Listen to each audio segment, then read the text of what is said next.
불자님들, 오늘 이 자리에 함께 해주셔서 진심으로 감사드립니다. 오늘 여기 오시기 전에 혹시 이런 생각을 해보신 적이 있으십니까? 내 자식은 왜 이렇게 유독 힘든 일이 많을까? 남들 자식은 별 탈 없이 잘 나가는 것 같은데 우리 아이는 왜 하는 일마다 막히고 사람마다 엇나가고 노력해도 결실이 없을까? 공부도 열심히 시켰고 좋은 음식도 먹이고 사랑도 충분히 줬다고 생각하는데 왜 우리 아이의 인생길은 유독 돌투성이일까? 이런 마음으로 잠 못 이루신 분들이 오늘 이 영상 앞에 앉아 계신 것이라 생각합니다. 그런 경험 있지 않으십니까? 새벽에 홀로 깨어 자식 걱정에 눈물이 나는 그 밤을요. 남편한테도 말 못하고 자식한테는 더더욱 말 못하고 그냥 혼자 이불을 끌어당기며 가슴을 쥐어짜는 그 시간들을요. 혹은 이런 말을 들어보셨을 수도 있습니다. 부모의 업장이 자식에게 내려간다. 이 말을 처음 들었을 때 어떤 마음이 드셨습니까? 두렵고 무거우셨을 것입니다. 내가 전생에 무슨 잘못을 했길래 내 아이가 이 고생을 하는 것인가 하는 죄책감이 밀려오셨을 수도 있습니다. 아니면 그 반대로 그것은 그냥 미신 같은 이야기 아닌가 하고 고개를 젓고 싶으셨을 수도 있습니다. 불자님들, 오늘 저는 이 질문에 정면으로 답하고자 합니다. 부처님의 가르침으로 그리고 우리 선사들의 지혜로 이 업장이라는 문제를 똑바로 바라보겠습니다.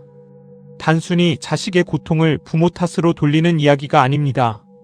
오늘 이 시간이 끝날 때 불자님들은 업장의 진짜 의미를 이해하고 지금 이 순간부터 할 수 있는 구체적인 수행법을 손에 쥐고 돌아가실 것입니다. 두려움이 아니라 지혜로, 죄책감이 아니라 자비로 이 문제를 풀어나가는 길을 함께 걷겠습니다. 오늘 말씀드릴 내용은 4가지입니다. 첫 번째로 업장이 실제로 자식에게 전해지는가, 부처님의 가르침으로 그 진실을 살펴보겠습니다. 두 번째로 부모의 어떤 마음과 행동이 자식의 삶에 실질적인 영향을 미치는가를 이야기하겠습니다. 세 번째로 지금 당장 자식의 업장을 함께 녹일 수 있는 수행법을 드리겠습니다. 네 번째로 내가 먼저 변할 때 자식의 인생이 어떻게 바뀌는가, 그 놀라운 이치를 말씀드리겠습니다. 준비가 되셨습니까? 그렇다면 천천히 함께 걸어가겠습니다. 첫 번째로 업장은 과연 자식에게 그대로 전해지는가 하는 문제입니다. 불자님들, 사찰에 가면 종종 이런 말씀을 하시는 분들이 계십니다. 스님, 저희 아이가 사업을 3번이나 말아먹었어요. 이게 전부 제 업보 아닐까요? 혹은 우리 딸이 결혼을 2번이나 실패했어요. 제가 전생에 죄를 많이 지은 것 같아요. 이런 말씀을 하시는 분들의 마음속에 무엇이 있는지 저는 압니다. 자식에 대한 미안함, 그리고 자신에 대한 원망이 뒤섞인 그 복잡한 마음입니다. 그런데 불자님들, 부처님께서는 업에 대해 이렇게 말씀하셨습니다. 앙구타라 니까야에 이런 가르침이 있습니다. 자기가 지은 업은 자기가 받는다. 이것이 업보의 근본 원리입니다. 부처님께서는 단 한 번도 부모의 업이 그대로 자식에게 이어진다고 말씀하신 적이 없습니다. 만약 부모의 업이 고스란히 자식에게 전해진다면 이 세상에 선한 부모 밑에서 자란 아기는 존재할 수 없어야 합니다. 그러나 우리는 훌륭한 부모님 밑에서 방탕하게 사는 자식도 보고 반대로 온갖 고생을 겪은 부모님 밑에서 씩씩하게 자라난 아이도 봅니다. 업은 개인의 것입니다. 그것은 가문 단위로, 혈통 단위로, 떼거리로 전해지는 것이 아닙니다. 그렇다면 불자님들은 이렇게 물으실 수 있습니다. 그런데 스님, 저는 부처님 말씀을 믿습니다. 그런데 우리 아이는 왜 이렇게 힘든 것입니까? 이 질문이야말로 오늘 이 자리의 핵심입니다. 여기서 우리는 업장이라는 개념을 좀 더 넓게 그리고 정확하게 이해해야 합니다. 부모의 업이 자식에게 직접 넘어가지는 않습니다. 그러나 부모의 삶의 방식, 습관, 마음의 패턴, 감정을 다루는 방식, 관계를 맺는 방식, 이것들은 매우 실질적으로 자식에게 영향을 미칩니다. 이것은 업장이 전해지는 것이 아니라 환경과 조건이 조성되는 것입니다. 불교에서는 이를 인연법으로 설명합니다.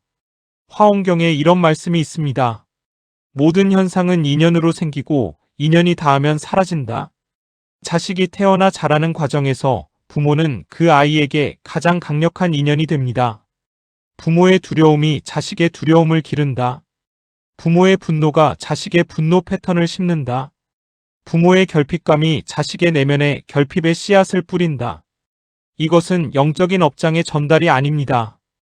이것은 매우 현실적이고 구체적인 삶의 조건의 전달입니다. 자, 여기서 한 가지 이야기를 드리겠습니다. 부처님 당시에 말리까라는 여인이 있었습니다. 그 여인에게는 아들이 하나 있었는데 그 아들이 유독 고집이 세고 자주 다툼을 일으켰습니다. 말리까는 부처님께 찾아가 여쭈었습니다. 세존이시여, 저의 아들은 왜 이렇게 성질이 급하고 다툼이 많습니까? 제가 무슨 잘못을 한 것입니까? 부처님께서는 말리까를 바라보시며 말씀하셨습니다. 말리까여, 그대 아들이 아기였을 때를 생각해보라. 그대는 화가 나거나 두렵거나 불안할 때 어떤 표정으로 아이를 안았는가? 그 아이는 그대의 품속에서 세상을 배웠느니라. 이 이야기가 의미하는 바가 무엇이겠습니까? 아이는 부모의 업장을 물려받는 것이 아닙니다. 아이는 부모의 삶의 방식 속에서 세상을 읽는 법을 배우는 것입니다. 이것이 첫 번째 가르침입니다. 업장이 전달된다는 두려움에서 벗어나십시오. 그 두려움 자체가 이미 자식에게 영향을 미치는 하나의 에너지입니다. 부처님의 가르침은 명확합니다. 두려움이 아니라 지혜로 자식을 바라보는 것, 그것이 시작입니다. 불자님들, 이 첫 번째 이야기를 마음에 담으셨습니까? 업장이 직접 전해진다는 잘못된 믿음에서 먼저 자유로워지십시오. 그 자유가 자식에게도 전해집니다. 이제 두 번째로 넘어가겠습니다. 두 번째로 부모의 어떤 마음과 행동이 자식의 삶에 실질적으로 영향을 미치는가 하는 이야기입니다. 불자님들, 첫 번째 이야기에서 업장의 오해를 풀었습니다. 그런데 이제 더 솔직하고 용기 있게 바라봐야 할 것이 있습니다. 부모의 업이 직접 전달되지는 않지만 부모의 삶은 자식에게 매우 강한 영향을 미칩니다. 이것은 회피할 수 없는 진실입니다. 그렇다면 어떤 것들이 자식에게 영향을 미치는가? 여기서 불자님들이 용기를 내어 자신의 내면을 들여다보아야 합니다.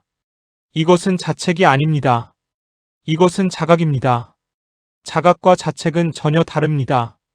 자책은 나를 무너뜨리지만 자각은 나를 일으켜 세웁니다. 부처님께서는 법구경에서 이렇게 말씀하셨습니다. 마음이 모든 것의 선구자이다. 마음이 주인이고 마음이 만들어낸다. 만약 어떤 사람이 나쁜 마음으로 말하거나 행동하면 고통이 그를 따른다. 수레바퀴가 소의 발굽을 따르듯이. 이 말씀은 우리 자신에게도 적용되지만 가족이라는 공동체 안에서도 매우 강하게 작동합니다. 부모의 마음이 가정의 분위기를 만들고 그 분위기 속에서 자식이 자랍니다. 자, 구체적으로 살펴보겠습니다. 첫째, 부모의 불안이 자식의 신뢰를 빼앗습니다. 불자님들 중에 자식이 무언가를 하려고 할 때마다 걱정이 앞서서 말리신 적이 있으십니까? 그건 위험해, 그건 잘 안 돼, 그냥 안전한 걸 해라고 하신 적이 있으십니까? 이 말들 뒤에 있는 것은 사랑입니다. 진심 어린 사랑입니다. 그러나 그 사랑이 두려움을 옷으로 입고 나올 때 자식의 마음에 무엇이 심기는지 아십니까? 세상은 위험하다는 믿음, 나는 혼자서는 할 수 없다는 믿음, 도전하면 다친다는 믿음이 심깁니다. 이것이 자식의 삶에서 막힘으로 나타납니다. 사업이 겁나서 시작을 못하거나 관계에서 먼저 다가가지 못하거나 실패를 두려워해 기회를 놓치는 패턴으로 나타납니다. 둘째, 부부 사이의 갈등이 자식의 감정 체계를 흔듭니다. 불자님들, 부부 사이에 해결되지 않은 갈등이 있을 때 그 긴장감은 방안 공기처럼 집 전체에 퍼집니다. 아이들은 그 공기를 그대로 마십니다. 아이들은 부모의 갈등을 해결하지 못했을 때 종종 무의식적으로 자신을 탓합니다. 내가 뭘 잘못했나, 내가 더 잘하면 부모님이 화목해지려나라는 마음을 품고 자랍니다. 이것이 자라서 끊임없는 자기의심, 관계에서의 불안, 타인의 눈치를 지나치게 보는 습관으로 나타납니다. 셋째, 부모의 말이 자식의 정체성을 만듭니다. 너는 왜 이렇게 멍청하니? 너는 뭘 해도 안 돼. 내 언니는 이렇지 않은데 라는 말은 단순한 언어가 아닙니다. 이것은 자식의 뇌에 새겨지는 각인입니다. 그 각인이 자식의 자존감을 갉아먹고 스스로를 실패자로 규정하게 만들며 그 믿음 그대로 삶이 펼쳐지게 됩니다. 여기서 조주선사의 유명한 선문답을 하나 소개해 드리겠습니다. 한 제자가 조주선사에게 물었습니다. 무엇이 부처입니까? 조주선사께서 답하셨습니다. 내 마음이 부처니라. 불자님들, 이 말씀이 자식 이야기와 무슨 관련이 있겠습니까? 부모가 자식에게 하는 말은 자식이 스스로를 어떻게 보는가, 즉 자식의 마음속에 어떤 부처를 심는가와 직결됩니다. 너는 할 수 있다. 너는 충분히 소중하다. 실패해도 괜찮다. 다시 일어나면 된다라는 말은 자식의 마음속에 불성을 일깨우는 말입니다. 반대로 넌 안 돼. 넌 글렀어라는 말은 자식의 불성을 덮어씌우는 무명의 언어입니다.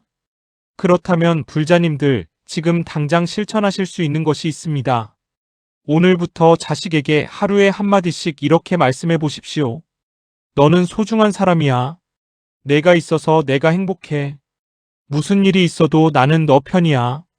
이 세 마디가 자식의 내면에 심기는 씨앗의 질을 바꿉니다. 그리고 이 씨앗은 반드시 싹을 틔웁니다. 화엄경의 가르침처럼 인연이 바뀌면 결과가 바뀝니다. 불자님들, 두 번째 이야기를 마음에 새기셨습니까? 업장이 무서운 것이 아닙니다. 지금 이 순간 내가 만들어가는 인연의 씨앗, 그것이 자식의 내일을 바꾸는 진짜 열쇠입니다. 이제 세 번째로 넘어가겠습니다. 세 번째로 지금 당장 자식의 업장을 함께 녹일 수 있는 수행법에 대해 말씀드리겠습니다. 불자님들 앞에서 이야기를 들으시면서 마음이 무거워지신 분이 계실 수도 있습니다. 그렇다면 나는 지금까지 자식에게 나쁜 영향만 준 것인가? 이렇게 생각하신 분이 계시다면 지금 그 생각을 내려놓으십시오. 과거는 이미 지나갔습니다. 부처님께서는 이렇게 말씀하셨습니다. 과거에 집착하지 말라. 미래를 꿈꾸지 말라. 지금 이 순간을 명확하게 보라. 지금 이 순간 우리에게 할 수 있는 것이 있습니다. 그것이 수행입니다. 자식을 위해 부모가 할 수 있는 가장 강력한 수행이 무엇인지 오늘 세 가지를 드리겠습니다. 첫 번째 수행, 자식을 위한 회양 기도입니다. 매일 아침 또는 저녁 조용히 앉아 눈을 감으십시오. 천천히 합장하시고 마음속으로 또는 조용히 소리를 내어 이렇게 염원하십시오. 이 공덕을 내 자식에게 회양합니다. 내 아이가 지은 모든 업장이 녹아 없어지고 선한 인연으로 둘러싸이기를 발언합니다. 회양이란 무엇입니까? 내가 쌓은 공덕을 타인을 위해 돌리는 것입니다. 내가 108배를 하면서 그 공덕을 자식에게 돌리는 것, 내가 경전을 독경하면서 그 공덕을 자식을 위해 발언하는 것, 이것이 회양입니다. 불교에서는 이 회양이 실제로 작용한다고 가르칩니다. 왜냐하면 우리는 서로 연결되어 있기 때문입니다. 화엄경에서는 이 연결을 인드라망으로 설명합니다. 인드라의 그물은 무한히 펼쳐져 있고 그물의 각 매듭마다 보석이 달려 있습니다. 각각의 보석은 다른 모든 보석의 빛을 반사합니다. 우리 삶도 그러합니다. 내가 선한 마음을 내면 그 빛은 나와 연결된 모든 이에게 반사됩니다. 특히 가장 가까운 인연인 자식에게로 그 빛이 흘러갑니다. 두 번째 수행, 자식을 위한 자비감 명상입니다. 불자님들, 이것은 매우 강력한 수행법입니다. 조용한 곳에 앉아 자식의 얼굴을 마음속에 떠올리십시오. 그리고 이렇게 발언하십시오. 내 아이가 행복하기를, 내 아이가 건강하기를, 내 아이가 고통에서 벗어나기를, 내 아이가 평화롭기를. 이것이 자비감 명상입니다. 팔리어로는 메따 바와나라고 합니다. 부처님께서 직접 가르치신 수행법입니다. 처음에는 어색할 수 있습니다. 그러나 매일 반복하면 이 발언이 단순한 생각이 아니라 실제 에너지가 됩니다. 그 에너지가 자식에게 전해집니다. 중요한 것은 이 명상을 할 때 자식의 문제나 걱정을 생각하지 마십시오. 오직 자식이 행복한 모습, 자식이 웃는 모습, 자식이 잘 되는 모습을 마음속에 그리며 발언하십시오. 걱정의 에너지와 자비의 에너지는 전혀 다릅니다. 걱정은 두려움에서 나오고 자비는 사랑에서 나옵니다. 자식에게 전해져야 할 것은 걱정이 아니라 자비입니다. 세 번째 수행, 부모 스스로의 참회와 108배입니다. 불자님들, 자식을 위해 할 수 있는 가장 실질적인 수행은 부모 스스로가 변화하는 것입니다. 매일 저녁 108배를 하면서 이렇게 참회하십시오. 내가 자식에게 두려움을 심었다면 참회합니다. 내가 자식에게 상처 주는 말을 했다면 참회합니다. 내가 자식을 있는 그대로 사랑하지 못한 순간들을 참회합니다. 그리고 이어서 발언하십시오. 지금 이 순간부터 나는 자식을 두려움이 아닌 사랑으로 바라보겠습니다. 걱정이 아닌 믿음으로 대하겠습니다. 내 아이의 불성을 믿겠습니다. 108배는 단순한 운동이 아닙니다. 몸과 마음이 함께 절하면서 암안이 내려가고 진심이 올라옵니다. 절을 하면서 흘리는 땀 한 방울이 자식을 향한 업장을 녹이는 물 한 방울이 됩니다. 이와 관련하여 경허선사의 이야기를 하나 드리겠습니다. 경허선사의 제자 중 한 명이 선사에게 물었습니다. 스님, 저는 집에 아픈 자식이 있습니다. 어떻게 해야 자식이 나을 수 있습니까? 경허선사께서 답하셨습니다. 내가 먼저 내 마음의 병을 고쳐라. 내 안에 있는 두려움, 집착, 분노를 먼저 다스려라. 부모의 마음이 고요해지면 그 고요함이 자식에게 흘러간다. 이 말씀이 바로 오늘의 세 번째 가르침입니다. 자식을 고치려 하지 마십시오. 내가 먼저 수행하십시오. 내가 먼저 변화하십시오. 그 변화가 가장 강력한 자식 구원의 기도입니다. 불자님들, 세 가지 수행법을 기억하십니까? 자식을 위한 회양 기도, 자비감 명상, 그리고 부모 스스로의 108배와 참회. 이 세 가지를 지금부터 꾸준히 실천하신다면 반드시 변화가 찾아옵니다. 작은 씨앗이 거목이 되는 것처럼 꾸준한 수행은 반드시 열매를 맺습니다. 이제 네 번째, 마지막 가르침으로 넘어가겠습니다. 네 번째로, 내가 먼저 변할 때 자식의 인생이 어떻게 바뀌는가 하는 이야기입니다. 불자님들, 여기서 매우 놀라운 부처님의 가르침을 하나 드리겠습니다. 불교에서는 연기법을 이야기합니다. 연기란 모든 것이 서로 의존하여 일어난다는 것입니다. 이것이 있으므로 저것이 있고 이것이 없으므로 저것이 없다. 이 가르침이 자식 이야기에 어떻게 적용되는가 살펴보겠습니다. 불자님들, 지금 자식과의 관계에서 어려움이 있으시다면 그 어려움은 단독으로 존재하지 않습니다. 그것은 부모와 자식 사이의 관계라는 그물 속에서 함께 존재합니다. 내가 변하면 그 그물 전체가 진동합니다. 내가 불안해서 평안으로 변하면 그 평안이 관계의 그물을 통해 자식에게 전해집니다. 내가 통제해서 신뢰로 변하면 자식이 더 자유롭게 숨을 쉬기 시작합니다. 내가 걱정해서 기도로 바꾸면 그 기도의 에너지가 자식의 삶을 둘러쌉니다. 이것은 신비가 아닙니다. 이것은 연기법의 실제적 작동입니다. 여기서 부처님의 가장 유명한 제자 중 한 분인 앙굴리말라의 이야기를 드리겠습니다. 앙굴리말라는 젊은 시절 무서운 살인마였습니다. 사람을 죽이고 손가락을 잘라 목걸이로 만들 정도로 악업이 가득한 사람이었습니다. 그러나 부처님께서 그를 만나 가르침을 주셨을 때 그는 완전히 변화했습니다. 출가하여 수행자가 되었고 나중에는 아라한의 경지에 이르렀습니다. 어느 날 앙굴리말라가 탁발을 나갔다가 한 여인이 난산으로 고통받는 것을 보았습니다. 그는 그 여인 앞에 서서 이렇게 말했습니다. 내가 수행자로서 다시 태어난 이후로 나는 단 하나의 생명도 해치지 않았습니다. 이 진실의 힘으로 당신과 당신의 아이가 평안하기를 바랍니다. 그 순간 여인의 출산이 순조롭게 이루어졌다고 전해집니다. 불자님들, 이 이야기에서 무엇을 보십니까? 앙굴리말라의 과거 업장이 얼마나 무거웠습니까? 수백 명을 죽인 살인마였습니다. 그러나 그가 진정으로 변화했을 때 그의 변화된 삶 자체가 타인을 구원하는 힘이 되었습니다. 불자님들, 우리의 과거가 어떠했든 지금 이 순간 진심으로 변화하기로 결심하는 것, 그것 자체가 자식에게 줄 수 있는 가장 큰 선물입니다. 자, 이제 더 구체적으로 이야기하겠습니다. 부모가 변화할 때 자식에게 일어나는 실제적인 변화를 살펴보겠습니다. 첫째, 부모가 불안해서 평안으로 변화하면 자식이 도전을 두려워하지 않게 됩니다. 부모가 세상을 안전한 곳으로 보기 시작하면 자식도 세상을 그렇게 봅니다. 부모의 눈이 자식의 세계관을 형성하기 때문입니다. 둘째, 부모가 자식에 대한 기대와 집착을 내려놓으면 자식이 자신의 길을 찾기 시작합니다. 불자님들, 혹시 자식에 대한 기대가 너무 크셔서 자식이 숨이 막힌다는 말을 하신 적이 있으십니까? 기대는 사랑처럼 느껴지지만 과도한 기대는 자식에게 짐이 됩니다. 그 짐 아래서 자식은 자신의 목소리를 잃고 부모의 기대를 위해 사는 삶에 갇히게 됩니다. 부모가 집착을 내려놓을 때 자식은 비로소 자신이 누구인지를 발견할 공간을 얻습니다. 셋째, 부모가 자기 자신을 먼저 사랑하기 시작하면 자식도 자기 사랑을 배웁니다. 불자님들 스스로를 희생하고 자식만을 위해 살아오신 분들이 계십니다. 그 마음은 아름답습니다.